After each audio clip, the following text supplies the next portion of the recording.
2022년 7월 15일 하나님께서 우리에게 주시는 말씀은 고린도 후서 5장 1절에서 10절까지의 말씀입니다.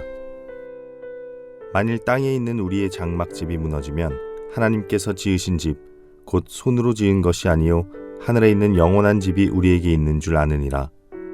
참으로 우리가 여기 있어 탄식하며 하늘로부터 오는 우리 처소로 덧입기를 간절히 사모하노라.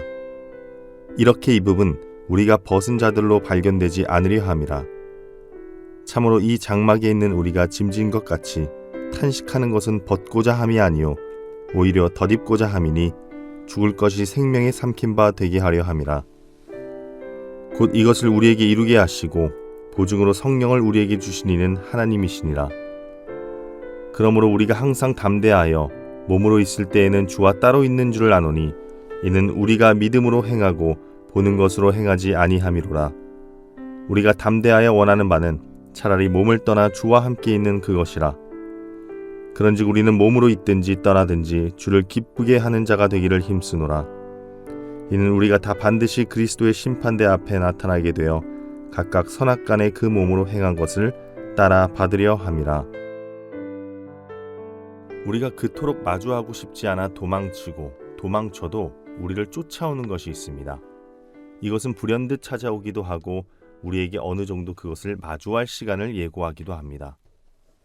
이것은 피하고 싶어도 피할 수 없습니다. 모든 인간이라면 어쩔 수 없이 자신의 의사와는 상관없이 경험해야 하는 것이 있습니다. 아니, 이건 경험이라기보다는 하나의 시점입니다. 바로 죽음입니다. 인간 모두는 죽습니다. 인간 모두는 그 삶의 끝을 죽음이라고 정의 내립니다. 죽음을 피할 수는 없기에 많은 이들은 이 죽음을 생각하며 절망하고 허무해합니다. 사랑하는 사람이 죽음으로 그 영원한 이별 앞에 많이 슬퍼하고 좌절하고 낙담합니다. 그런데 참 희한하게도 그 죽음 앞에서 잠시 동안의 그 슬픔을 이겨내고 그 절망의 터널을 벗어나 담대하게 죽음을 기다리고 그 이별의 순간 속에서 희망과 소망을 바라보는 자들이 있습니다. 바로 우리 그리스도인입니다.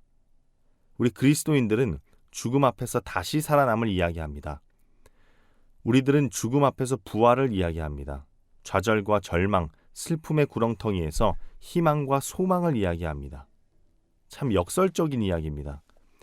그렇다면 어떻게 죽음에서 희망과 소망, 즉 새로운 삶을 이야기할 수 있을까요? 사실 죽음은 우리 인간에게 가장 두려운 존재입니다. 아무 생각도, 아무 느낌도 없고 우리가 그토록 갈망하던 부와 명예도 아무것도 아닌 것으로 만들어버립니다. 죽은 자를 바라보는 자들도 마찬가지로 이별을 슬퍼하고 후회하며 통곡합니다. 이처럼 그 어느 누구도 피해갈 수 없는 것, 그것이 바로 죽음입니다. 그런데 예수님은 그 죽음을 이기시고 새로운 삶의 모본이 되셨습니다. 우리를 향한 예수 그리스도의 사랑이 죽음을 씹어삼켜서 새로운 삶으로 변화되었습니다. 그 결과 우리는 새 생명, 새로운 삶을 살게 되었습니다. 부활하신 예수님께서는 제자들과 사람들에게 당신의 몸을 보여주셨고 모든 것을 이기신 진정한 왕의 모습으로 나타나셨습니다. 이것은 비단 예수님만의 이야기가 아닙니다. 우리가 부활신앙을 가지고 예수님 안에 거할 때 우리에게도 새로운 삶이 주어집니다. 예수님의 부활은 장차 죽게 될 우리들이 기억해야 할 본보기입니다. 사랑이 움직여 죽음을 정복한 것처럼 우리 안에 그리스도의 사랑이 역동적으로 움직일 때 우리 또한 새로운 삶을 위해 다시 살아날 수 있습니다. 오늘 본문을 살펴보면 성경은 이 땅에 있는 우리의 집을 장막으로 표현합니다. 장막은 무엇입니까? 쉽게 이야기하면 텐트입니다. 텐트는 쉽게 폈다 접을 수 있습니다. 즉, 장막을 친다는 것은 임시적으로 그곳에 머무르기 위하여 친다는 것입니다. 장막은 임시적인 것입니다. 영속성을 가진 물건이 아닙니다. 이와 같이 오늘 성경은 장막집을 우리의 삶에 빗대어 이야기합니다. 집이 이전에 뭐라 했습니까?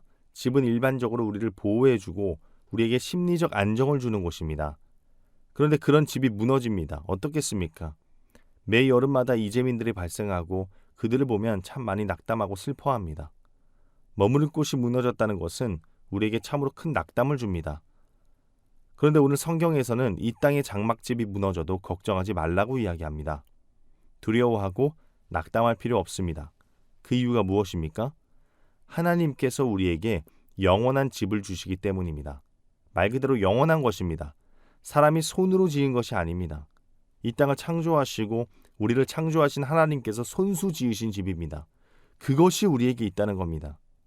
이 집은 대출을 받아서 살 수 있는 게 아닙니다. 돈이 있다고 살 수 있는 것이 아닙니다. 하나님께서 지으신 영원한 집, 그것을 탄식하며 사모하는 자에게 그 집은 은혜로 주어집니다. 여기서 탄식은 안타까움의 탄식이 아닙니다. 사모함의 탄식입니다. 그 집을 가지고자 하는 그 열망, 가고자 하는 열망, 그 사모함에서 나오는 탄식입니다. 하나님께서 우리에게 새로운 삶, 무너지지 않는 영원한 집을 주시겠다는 음성을 들은 자, 그 구원의 은혜를 경험한 자는 이 땅에서 믿음으로 영원을 사모하며 살아갑니다. 단순히 이 땅에서의 삶은 아무것도 아니네 하면서 이 땅의 삶을 포기하고 하늘의 삶만을 기다리는 그런 허무한 자들이 아닙니다. 참되게 그 하늘의 집을 사모하는 자들은 이 땅에서 그 영원한 집에 들어갈 수 있도록 준비하는 자들입니다. 유대인의 전통적인 결혼 예법이 있습니다. 그들은 결혼 예식을 2번 합니다. 처음에 하는 것은 정혼입니다. 이것은 일반적으로 우리가 알고 있는 약혼 개념과는 살짝 틀립니다. 말 그대로 이것은 법적인 효력을 갖는 겁니다. 단 육체적인 합방을 하지는 못합니다. 유대인들은 정혼을 한 뒤에 유대인의 그 신랑은 자기 집으로 바로 돌아갑니다. 그리고 1년 후에 어느 날 내가 당신께 돌아오겠다라고 약속을 합니다. 그런데 어느 날짜인지는 정확히 지정을 하지 않습니다. 그리고 그는 1년 후에 다시 만날 것을 기약하며 자신의 아버지 집으로 신랑은 돌아갑니다.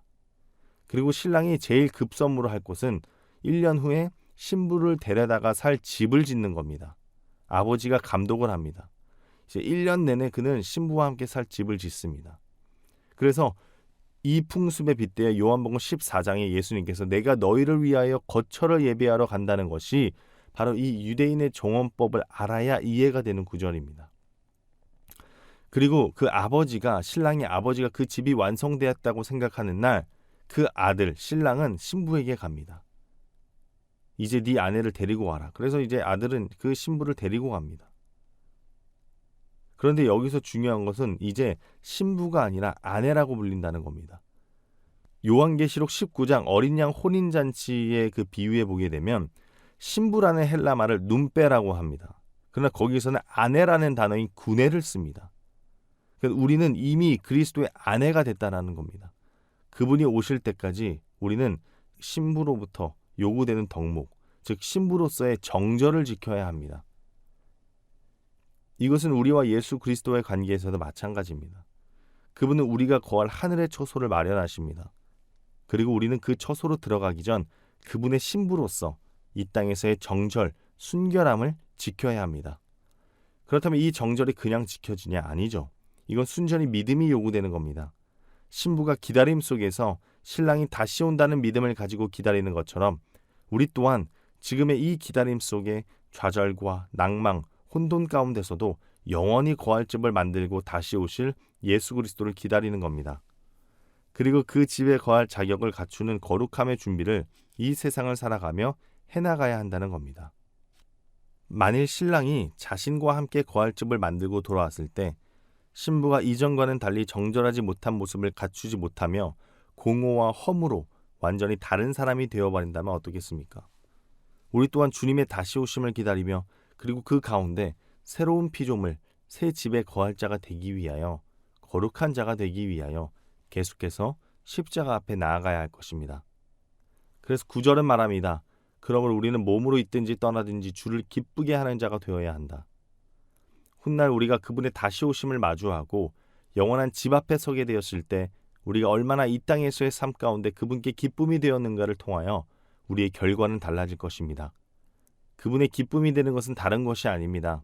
그분을 우리의 구세주로 고백하며 날마다 넘어지고 좌절할 때마다 십자가 앞에 계속해서 나아가는 자, 자신이 죄인임을 인식하며 정결을 유지하고 거룩하게 되기 위하여 계속해서 죄와 사투하는 자, 그 고뇌와 사투 속에서 주님은 우리의 헌신을 기쁘게 받으실 줄 믿습니다. 사랑하는 연동교회 성도 여러분, 그리스도인은 영원한 집을 소망하며 믿음으로 그 영원을 사모하는 자들입니다. 그렇다고 이 땅에서의 삶을 소홀히 하는 자들도 아닙니다. 이 땅에서의 삶은 우리가 주님을 맞이할 때 그분의 기쁨이 되기 위한 시간입니다. 나를 되돌아보며 예수 그리스도를 닮기 위해 끊임없이 이 믿음의 길을 걸어가야 합니다. 때로는 흔들리고 넘어질 때가 있겠지만 세상의 모든 것은 넘어지기 마련입니다. 당연한 것입니다. 그러나 다시 일어날 수 있는 것은 우리에게는 영원한 집에 대한 소망이 있기 때문입니다. 그 소망을 바라보며 다시 일어나시길 바랍니다. 그 소망이 여러분을 일으키기 원합니다. 영혼을 사모하는 자 되시길 주님의 이름으로 소망합니다. 기도하겠습니다. 사랑하는 하나님, 우리가 몸으로 있든지 떠나든지 항상 주를 기쁘게 하는 자가 되기 원합니다. 그리고 우리가 그 영혼을 사모하며 이 땅 가운데 살아가길 원합니다. 무엇보다도 우리가 무너지지 않을 그 주 예수 그리스도의 그 거처를 사모하는 자들 되어 이 땅에서 그 집으로 들어갈 준비를 철저히 하는 거룩한 자들 되게 하여 주시옵소서. 예수님의 이름으로 기도합니다. 아멘.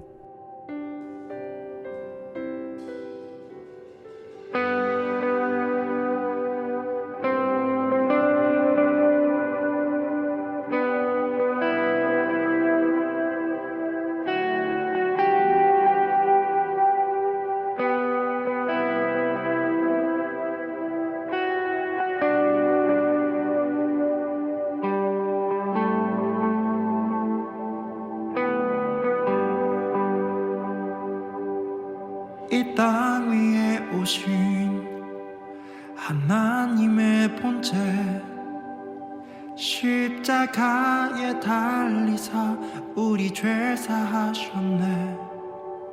하나님이 그를 지극히 높여 모든 이름 위에 뛰어난 이름을 주사 우리 예수 이름 앞에 절하고 모든 입이 주를 시인해. 영광 중에 오실 주를 보리라 선포해.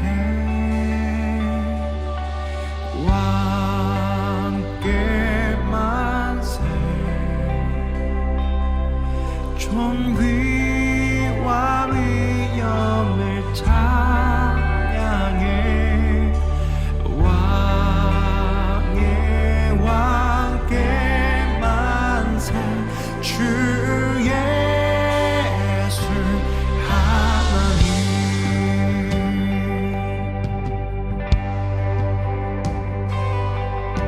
우리 고대하는 주님 오실 그날 다시 사신 왕의 영광 이 땅을 비추네. 사단의 권세는 주 앞에 무너져 생명과 진리의 주 권세 가장 높도다. 우리 예수